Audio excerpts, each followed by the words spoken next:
Hello नमस्कार दोस्तों, मैं राजेश कुमार आर्य आप सबका स्वागत करता हूं आपके परिवार टॉपर चॉइस में। तो चलिए आज हम एक इंपॉर्टेंट टॉपिक लेकर के आप सबके बीच उपस्थित हैं। आज के इस वीडियो में बहुत सारे स्टूडेंट कंफ्यूज रहते हैं कि लोकसभा क्या है, राज्यसभा क्या है, विधानसभा क्या है, विधान परिषद क्या है। तो ये सारी समस्याएं जो है, सारा कंफ्यूजन है। आज का ये जो वीडियो है, इस वीडियो में सारा कंफ्यूजन आपका समाप्त होने वाला है, क्योंकि आज हम पूरे डिटेल के साथ बताने वाले हैं कि मतलब ये चुनाव कैसे होता है, इसके कितने सदस्य होते हैं, इनके सदस्यों को क्या कहा जाता है और पूरे देश में कितने कितने होते हैं।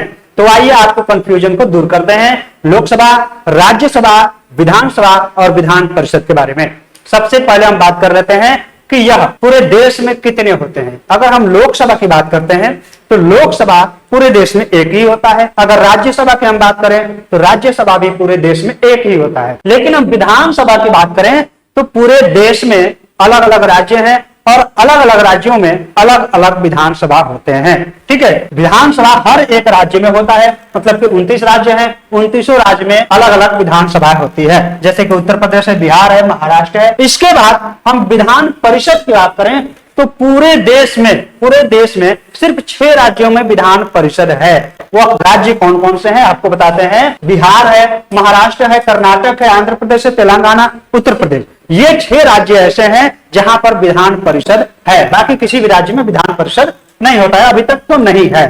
ठीक है, अब हम ये बात करते हैं कि इनके जो सदस्य होते हैं उनको सदस्यों को क्या कहा जाता है। जैसे अगर हम बात करें लोकसभा की, तो लोकसभा के जो सदस्य होते हैं, जनता से जो चुनकर आते हैं, उन्हें हम एमपी कहते हैं, मेंबर ऑफ पार्लियामेंट, या फिर लोकसभा सांसद कहते हैं। ठीक है, अगर जो राज्यसभा के सदस्य हैं तो उन्हें भी हम मेंबर ऑफ पार्लियामेंट, एमपी ही कहते हैं। लेकिन इनका जब नाम लिखते हैं, जो बोर्ड पे नाम लिखा रहता है, तो वहां पर इनको लिखवाना पड़ता है। सांसद तो दोनों को ही कहते हैं, लेकिन इनको लिखवाना पड़ता है कि ये राज्यसभा सांसद हैं और ये लोकसभा सांसद। तो यही इन दोनों में फर्क है, हालांकि दोनों ही सांसद हैं। अब बात करते हैं विधानसभा। तो विधानसभा के जो भी सदस्य होते हैं उन्हें हम विधायक कहते हैं या फिर एमएलए कहते हैं। एमएलए का फुल फॉर्म होता है मेंबर ऑफ लेजिस्लेटिव असेंबली, और इन्हें विधायक भी कहते हैं हम हिंदी में, या फिर इंग्लिश में कहना हो तो एमएलए कहते हैं। विधान परिषद के जो सदस्य होते हैं तो विधान परिषद के सदस्य को हम एमएलसी कहते हैं, मेंबर ऑफ लेजिस्लेटिव काउंसिल, या फिर एमएलसी हम कहते हैं, शॉर्ट फॉर्म में एमएलसी कहते हैं। इसके बाद हम बात करें कि इसका चुनाव कैसे होता है। तो सबसे पहले हम बात करते हैं लोकसभा की। तो लोकसभा का जो चुनाव होता है प्रत्यक्ष चुनाव होता है। प्रत्यक्ष चुनाव का मतलब आप सब समझ सकते हैं कि प्रत्यक्ष चुनाव जो है देश की जनता करती है, जनता वोट देकर के चुनती है। तो लोकसभा के जो सदस्य होते हैं यानी कि सांसद जो होते हैं उनका चुनाव प्रत्यक्ष रूप से होता है, जनता के द्वारा होता है। ठीक है, और लोकसभा को हम क्या कहते हैं, हाउस ऑफ पीपल भी कहते हैं। लोकसभा को हम हाउस ऑफ पीपल कहते हैं। पीपल क्यों कहते हैं? क्योंकि यह लोगों की, जो लोग चुन करके अपने प्रतिनिधि को चुन करके उस सदन में भेजते हैं, इसीलिए हम हाउस ऑफ पीपल कहते हैं। इसे लोअर हाउस भी कहा जाता है, या फिर हिंदी में इसे निम्न सदन भी कहते हैं। अगर हम बात करें राज्यसभा की, तो राज्यसभा का जो चुनाव होता है वह एमएलए के द्वारा होता है और अप्रत्यक्ष। अप्रत्यक्ष यहाँ पर आप लोग समझ सकते हैं, अगर जनता का उसमें कोई हाथ नहीं रहता है, जनता ने जिसे चुना है और उस चुने हुए सदस्य किसी सदस्य को चुनते हैं तो वह अप्रत्यक्ष होगा। जैसे हमने क्या किया, जनता एमएलए को चुनती है और एमएलए जो है वह राज्यसभा सांसद को चुनते हैं, तो यह अप्रत्यक्ष चुनाव होता है। इसे हम काउंसिल ऑफ स्टेट्स भी कहते हैं, इसे अपर हाउस भी कहा जाता है और इसे हिंदी में उच्च सदन भी कहते हैं।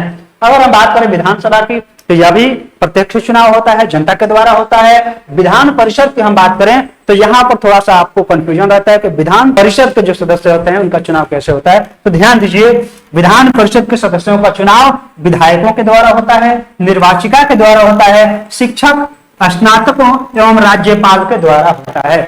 अब रही बात कि किसकी कितनी भागीदारी होती है। राज्यपाल चुनते हैं तो कितने सदस्यों को राज्यपाल चुन सकते हैं, या फिर कितने सदस्यों को शिक्षक लोग चुन सकते हैं, या फिर कितने सदस्यों को विधायक लोग चुन सकते हैं। तो यहाँ पर आपका पूरा डिटेल से दिया गया है कि देखिए, राज्यसभा में जितने भी विधान परिषद की सीट होती है उसका 1/3 भाग विधायक चुनते हैं, विधायकों के द्वारा चुनाव होता है। 1/3 भाग नगर निगमों या फिर नगर पालिका, जिला पंचायत और क्षेत्र पंचायत के सदस्यों के द्वारा होता है। अगर हम बात करें तो 1/12 1/12 सदस्यों का जो चुनाव होता है वो शिक्षकों के द्वारा, और वह शिक्षक कैसे होते हैं, उनका जो स्तर होता है वह न्यूनतम माध्यमिक स्तर के शिक्षक होने चाहिए। ठीक है, इसके बाद 1/12 सदस्यों का जो चुनाव होता है रजिस्टर्ड ग्रेजुएट लोग करते हैं, जिसे हम स्नातक कहते हैं। अब इसके बाद 1/6 सदस्यों का चुनाव जो है राज्यपाल के द्वारा होता है। उम्मीद करते हैं कि आप सभी ये बात समझ में आई होगी। आइए आगे देखते हैं कि सदन के सदस्यों की संख्या कितनी होती है। अगर लोकसभा की बात करें तो लोकसभा में कितने सदस्य हैं, इनकी संख्या क्या है। राज्यसभा की बात करें तो इनके सदस्यों की संख्या क्या होती है। आइए बात करते हैं। लोकसभा में कुल सदस्यों की संख्या 552 होती है, 552 होती है। हालांकि वर्तमान में अभी 545 है। अगर राज्यसभा की हम बात करें तो राज्यसभा में कुल सदस्यों की संख्या 250 है, जिनमें से 12 सदस्य जो हैं उनको राष्ट्रपति मनोनीत करते हैं, राष्ट्रपति के द्वारा मनोनीत किए जाते हैं 12 सदस्य। ठीक है, कुल सदस्यों की संख्या 250। विधानसभा की अगर हम बात करें तो राज्य की विधानसभा जो है वो क्षेत्रों की संख्या पर निर्भर करती है।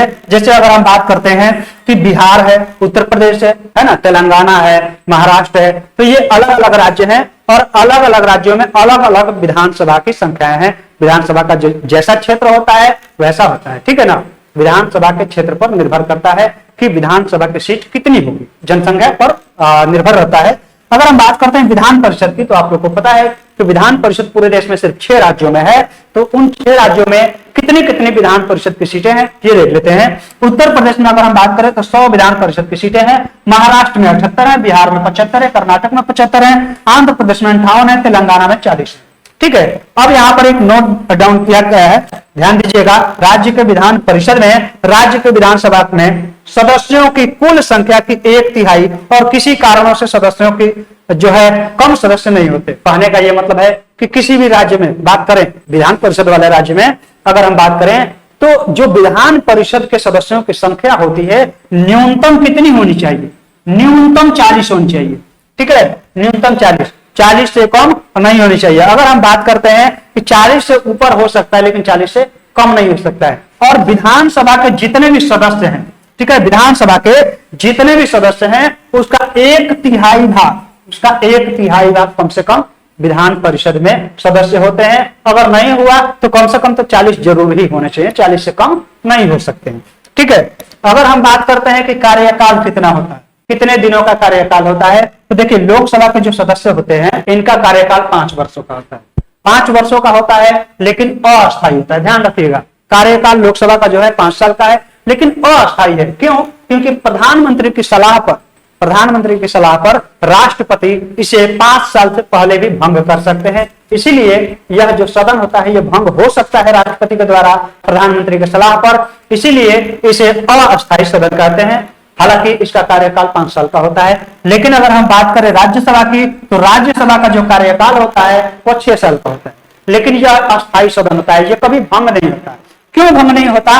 क्योंकि इसके 1/3 मतलब 1/3 जो सदस्य होते हैं वह हर 2 साल पर रिटायर हो जाते हैं और 1/3 जो सदस्य है हर 2 साल पर नए चुन करके आ जाते हैं।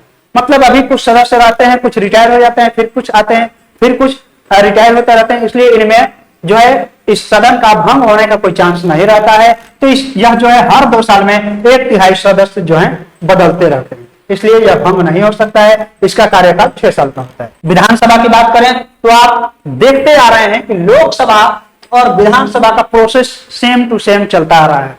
जिस प्रकार लोकसभा चल रहा है देश में, उस प्रकार विधानसभा राज्यों में चल रही है। आप देख सकते हैं सेम प्रोसेस चल रहा है। और राज्यसभा जिस प्रकार चल रही है उसी प्रकार विधान परिषद भी चल रहा है। ठीक है, तो विधानसभा भी 5 साल का कार्यकाल होता है और यह भी अप्रत्यक्ष होता है, अप्रत्यक्ष बोल रहे हैं, अस्थायी होता है, अस्थायी होता है। किसी भी असाधारण स्थिति में राज्य के जो राज्यपाल होते हैं वो राष्ट्रपति को सलाह दे सकते हैं विधानसभा को भंग करने की। ठीक है, तो यह भी भंग हो सकता है, तो यह भी अस्थायी है। हालांकि कार्यकाल 5 साल का है। विधान परिषद की बात करें तो यह अस्थायी सदन है और इसका कार्यकाल 6 साल का होता है। अब हम बात करते हैं कि इसकी न्यूनतम उम्र, अगर आप लोकसभा सदस्य बनना चाहते हैं, आप राज्यसभा सदस्य बनना चाहते हैं, आप विधान परिषद सदस्य बनना चाहते हैं या फिर विधान सभा के सदस्य बनना चाहते हैं, तो आपकी न्यूनतम उम्र कितनी होनी चाहिए? देखिए, लोकसभा के सदस्य बनने के लिए आपको कम से कम 25 वर्ष का उम्र होना जरूरी है, कम से कम 25 वर्ष, और आप भारत के नागरिक होने चाहिए, भारत का नागरिक होना चाहिए। इसके बाद राज्यसभा की बात करें तो उम्र, न्यूनतम उम्र जो है 30 वर्ष है, और राज्यसभा विधान परिषद दोनों ही 30 वर्ष, और लोकसभा और विधानसभा 25 वर्ष। ठीक है, यहां तक क्लियर है। अब हम बात करते हैं कि सदन का नेता कौन होता है। सदन का नेता कौन होता है, तो आइए देखते हैं। लोकसभा जो है, लोकसभा के जितने भी सदस्य चुनकर आते हैं जनता के द्वारा, वह अपना जो सत्ता दल के होते हैं वो अपना क्या करते हैं, एक मंत्री चुनते हैं। ठीक है, सत्ता दल के कुछ सांसद मिलकर के मंत्रिमंडल का निर्माण करते हैं, जिसका मुखिया देश का प्रधानमंत्री होता है।